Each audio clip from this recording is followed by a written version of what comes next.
नमस्कार, मैं हूं अंकुर और आप देख रहे हैं सत्यहिंदी.com।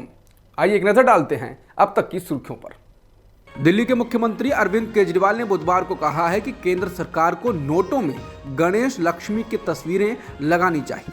केजरीवाल ने वीडियो संदेश के जरिए कहा कि आज भी डॉलर के मुकाबले भारतीय रुपया लगातार कमजोर हो रहा है। आज भी भारत विकासशील देश ही क्यों है, लेकिन हम चाहते हैं कि भारत विकसित हो और सभी लोग अमीर बने। इसके लिए हमको प्रयास करने पड़ेंगे, लेकिन प्रयास तभी सफल होते हैं जब हमारे ऊपर देवी देवताओं का आशीर्वाद होता है।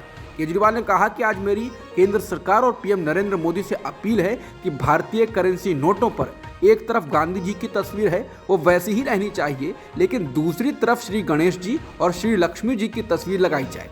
जैसा कि मैंने कहा कि हमें अपनी अर्थव्यवस्था को सुधारने के लिए, भारत को आगे तरक्की देने के लिए बहुत प्रयासों की जरूरत है, लेकिन इसके साथ देवी देवताओं के आशीर्वाद की भी जरूरत है। अगर भारतीय करेंसी में एक ओर गांधी जी और दूसरी ओर लक्ष्मी जी और गणेश जी की तस्वीर लगेगी तो उससे पूरे देश को उनका आशीर्वाद मिलेगा। लक्ष्मी जी को समृद्धि के देवी माना गया है और गणेश जी को विघ्न हरने वाला देवता माना गया है। ऐसे में उन दोनों की तस्वीरें नोटों पर लगनी चाहिए। केजरीवाल ने कहा कि हम ये नहीं कह रहे हैं कि सारे नोट बदले जाएं, लेकिन हर महीने जो नए नोट छप रहे हैं उनमें ये शुरुआत की जा सकती है। दिल्ली के मुख्यमंत्री अरविंद केजरीवाल द्वारा नोटों में गणेश और लक्ष्मी जी की तस्वीर छापे जाने की मांग पर बीजेपी ने कहा है यह यू-टर्न की पराकाष्ठा है। बीजेपी के प्रवक्ता समित पात्रा ने कहा है कि अरविंद केजरीवाल राम मंदिर का विरोध करते रहे हैं। पात्रा ने कहा कि केजरीवाल सरकार के पूर्व मंत्री राजेंद्र पाल गौतम ने कुछ दिनों पहले हिंदू देवी देवताओं के खिलाफ टिप्पणी की थी और उसके बाद भी केजरीवाल ने उन्हें पार्टी से बर्खास्त नहीं किया।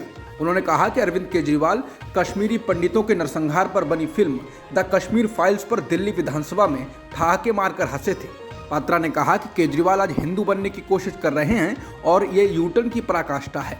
पात्रा ने कहा कि अरविंद केजरीवाल ने कश्मीरी हिंदुओं को दिल्ली में नौकरी देने से इनकार कर दिया था। पात्रा ने कहा कि लक्ष्मी गणेश की पूजा के वक्त स्वास्तिक चिन्ह बनाया जाता है, लेकिन इसी स्वास्तिक चिन्ह को झाड़ू से मारने वाली तस्वीर को केजरीवाल ने ट्वीट किया था और ये ट्वीट जनता के सामने है।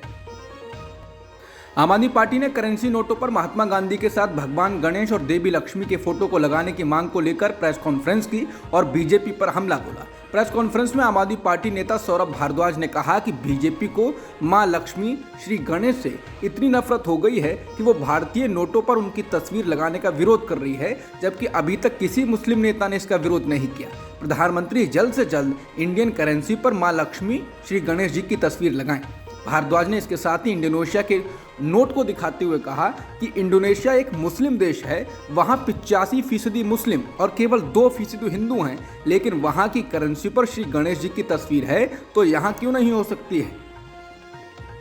अरविंद केजरीवाल के नोटों पर देवी देवताओं के फोटो लगाने की मांग को लेकर कांग्रेस नेता संदीप दीक्षित ने भी प्रतिक्रिया दी। दीक्षित ने इसे केजरीवाल का राजनीतिक हथकंडा बताया और कहा कि अरविंद केजरीवाल बीजेपी और आरएसएस की बी टीम हैं, उन्हें कुछ भी समझ नहीं है, ये उनकी वोट पॉलिटिक्स है। अगर वो पाकिस्तान जाते हैं तो वहां भी कह सकते हैं कि वो एक पाकिस्तानी है, इसलिए उन्हें वोट दिया जाए। बीते हफ्ते हुए कांग्रेस अध्यक्ष के चुनाव में जीत हासिल करने वाले मल्लिकार्जुन खड़गे ने बुधवार को कार्यभार संभाल लिया। कांग्रेस के मुख्यालय 24 अकबर रोड पर हुए भव्य आयोजन में खड़गे ने कार्यभार संभाला।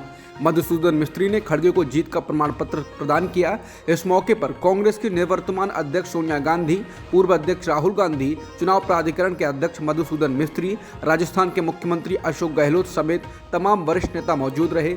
पदभार संभालने से पहले खड़गे महात्मा गांधी की समाधि राजघाट पर पहुंचे। बता दें, खड़गे ने कांग्रेस अध्यक्ष चुनाव में शशि थरूर को हराया था। खड़गे ऐसे वक्त में अध्यक्ष बने हैं जब गुजरात और हिमाचल प्रदेश के चुनाव सिर पर आ गए हैं और उनमें कांग्रेस को जीत दिलाना उनके लिए बड़ी चुनौती होगी। मल्लिकार्जुन खड़गे के कांग्रेस अध्यक्ष पद का कार्यभार संभालने के कार्यक्रम में पूर्व अध्यक्ष सोनिया गांधी ने उनको बधाई दी, साथ ही कहा कि वो बहुत प्रसन्न हैं और बड़ी राहत महसूस कर रही हैं। सोनिया गांधी ने कहा कि आपने इतने दिनों तक मुझे जो प्यार और सम्मान दिया है वो गौरव की बात है, उसका एहसास जीवन की आखिरी सांस तक रहेगा। ये सम्मान बहुत बड़ी जिम्मेदारी भी थी। सोनिया ने कहा कि मुझसे अपनी योग्यता और क्षमता के अनुसार जितना बन पड़ा वो किया। आज मैं इस दायित्व से मुक्त हो जाऊंगी, ये भार मेरे सिर से उतर जाएगा, इसलिए मुझे राहत का एहसास हो रहा है। अब ये जिम्मेदारी खड़गे जी के ऊपर आ गई है। सोनिया गांधी ने मल्लिकार्जुन खड़गे के अध्यक्ष चुने जाने को लेकर कहा कि सबसे अधिक संतोष इस बात का है कि आपने अपने विवेक से जिन्हें अध्यक्ष चुना है वो अनुभवी नेता हैं, धरती से जुड़े हुए नेता हैं, एक साधारण कार्यकर्ता के तौर पर काम करते हुए अपनी मेहनत से इस ऊंचाई तक पहुंचे हैं। उन्होंने कहा कि मुझे पूरा विश्वास है कि उनसे पार्टी को प्रेरणा मिलेगी और उनके नेतृत्व में कांग्रेस लगातार मजबूत होगी। इसके साथ ही उन्होंने कहा कि जीवन के क्षेत्र में नई नई चुनौतियां आती रहती हैं। आज हमारी पार्टी के सामने भी बहुत चुनौतियां हैं। सबसे बड़ी चुनौती ये है कि आज देश के सामने लोकतांत्रिक मूल्यों के लिए जैसा संकट पैदा हुआ है उसका मुकाबला हमें सफलतापूर्वक कैसे करना है। आपने जिस लोकतांत्रिक तरीके से अपना अध्यक्ष चुना है, मुझे भरोसा है कि पार्टी के सभी नेता और कार्यकर्ता मिलजुल कर एक ऐसी शक्ति बनेंगे जो हमारे महान देश के सामने मौजूद चुनौतियों का सामना कर सके। सोनिया गांधी ने कहा कि कांग्रेस के सामने पहले भी बड़े बड़े संकट आए हैं, लेकिन पार्टी ने कभी हार नहीं मानी। हमें अब भी पूरे संकल्प के साथ, मजबूती के साथ, एकता के साथ आगे बढ़ना है और सफल होना है। हिमाचल प्रदेश में विधानसभा चुनाव में टिकट बंटवारे के बाद बीजेपी में बगावत के सुर लगातार बढ़ रहे हैं। कई नेता और उनके समर्थक पहले ही बड़ी संख्या में इस्तीफा देने और निर्दलीय चुनाव लड़ने का ऐलान कर चुके हैं। इस बीच मंगलवार को नामांकन के अंतिम दिन बीजेपी के 4 बड़े नेताओं ने बागी रुख अपना लिया। नामांकन से कुछ घंटे पहले जब बीजेपी ने कुल्लू विधानसभा से अपना प्रत्याशी बदला तो यहां भी बगावत हो गई। बीजेपी ने यहां से महेश्वर सिंह का टिकट काट उनकी जगह नरोत्तम ठाकुर को प्रत्याशी बनाया है, जिसके बाद महेश्वर सिंह ने इस फैसले पर नाखुशी जताते हुए अब निर्दलीय चुनाव लड़ने का फैसला कर दिया। उन्होंने नामांकन पत्र भी दाखिल कर दिया। निर्दलीय के तौर पर नामांकन दाखिल करने वाले वो अकेले भाजपा नेता नहीं थे। राज्य भाजपा के उपाध्यक्ष राम सिंह ने भी कुल्लू सदर से निर्दलीय उम्मीदवार के रूप में और धर्मशाला से भाजपा के 2 नेताओं ने अपना नामांकन पत्र दाखिल किया। भाजपा के अनुसूचित जनजाति मोर्चा के उपाध्यक्ष विपिन नहरिया और धर्मशाला इकाई के प्रभारी अनिल चौधरी ने धर्मशाला निर्वाचन क्षेत्र से निर्दलीय के रूप में नामांकन किया। रूस और यूक्रेन में और बिगड़ते हालात के बीच भारत के रक्षा मंत्री राजनाथ सिंह ने रूस के रक्षा मंत्री से बात की और कहा कि परमाणु हथियारों का इस्तेमाल नहीं किया जाना चाहिए। समाचार एजेंसी रॉयटर्स ने एक सरकारी बयान के हवाले से बताया है कि रक्षा मंत्री राजनाथ सिंह ने अपने रूसी समकक्ष सर्गेई शोइगु से इसको लेकर बात की है। रिपोर्ट के मुताबिक सिंह ने परमाणु हथियारों के उपयोग की आशंका को मानवता के मूल सिद्धांतों के खिलाफ बताया और बातचीत और कूटनीति के माध्यम से संघर्ष का जल्द ही समाधान निकालने की बात को दोहराया। राजनाथ सिंह ने अपने समकक्ष से ऐसे वक्त बात की है जब रूस ने आशंका जताई थी कि यूक्रेन की ओर से डर्टी बम का इस्तेमाल किया जा सकता है। हालांकि यूक्रेन और पश्चिमी देशों ने रूस के इस आरोप को खारिज किया और इसको रूस के द्वारा युद्ध को बढ़ाने का एक बहाना बताया। यूक्रेन की राजधानी कीव स्थित भारतीय दूतावास ने मंगलवार शाम एक एडवाइजरी जारी की है और भारतीय लोगों से तुरंत यूक्रेन छोड़ने को कहा है। रूस और यूक्रेन के बीच जारी युद्ध में और बिगड़ते हालात को देखते हुए ये एडवाइजरी जारी की गई है। इसके साथ ही दूतावास ने यूक्रेन छोड़ने के लिए सीमा पर पहुंचने में किसी तरह की मदद या दिशा निर्देशों के लिए संपर्क करने को कहा है।